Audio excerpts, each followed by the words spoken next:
বাহ ভাবি, তোমাদের বাড়িটা তো অনেক সুন্দর। শোনো, শুধু এই বাড়িটাই সুন্দর না, এই বাড়ির ভিতরে যতগুলো মানুষ আছে সবাই সুন্দর। সেই জন্যই তো আমাদের ভাইরা আমরা এখানে বিয়ে দিছি নাকি? তুমি চাইলে আমি তোমারও একটা ব্যবস্থা করে দিতে পারি। সরি ভাবি, আমার রুচি আবার এত খারাপ না। কি? আও ভাবি ভাই কি শুরু করবো? ওই যে আমার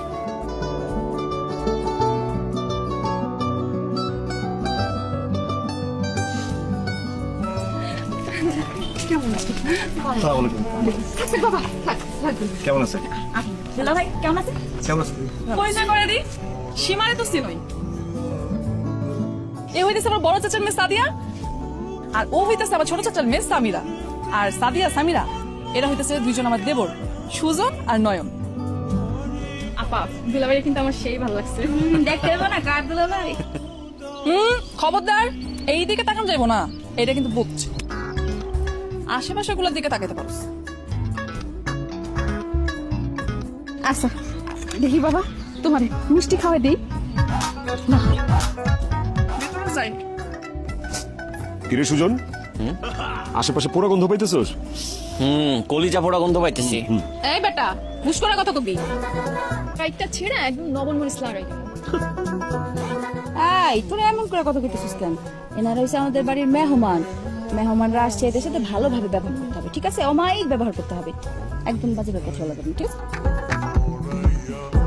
হ্যাঁ বিয়াই, আসেন মিষ্টি মুখ করেন, মিষ্টি খাওয়াই দিই আপনাকে। এটা আমি তো ওই মিষ্টি ভাবছি।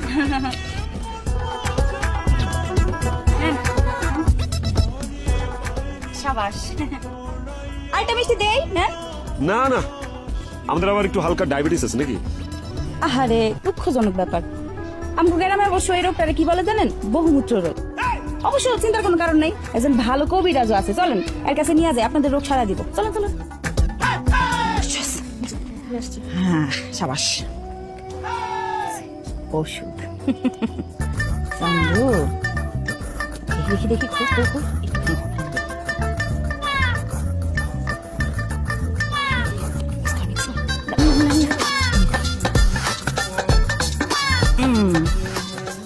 এবার থেকে নাগিন ডান্স কারে করে। চুলকাইতে যদি পুষ্পনিতে লাভ না দিছে, তাহলে আমার নাম আমি বদলে অন্য কিছু রেখে দেবো। বকে পড়ে কিছু না, বুঝলি না? চল।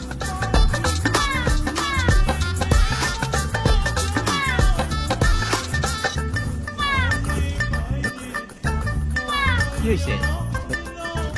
তুমি তো একটা বলদিয়া পাখি, তোমার মাথায় তো এগুলো ঢুকবে না।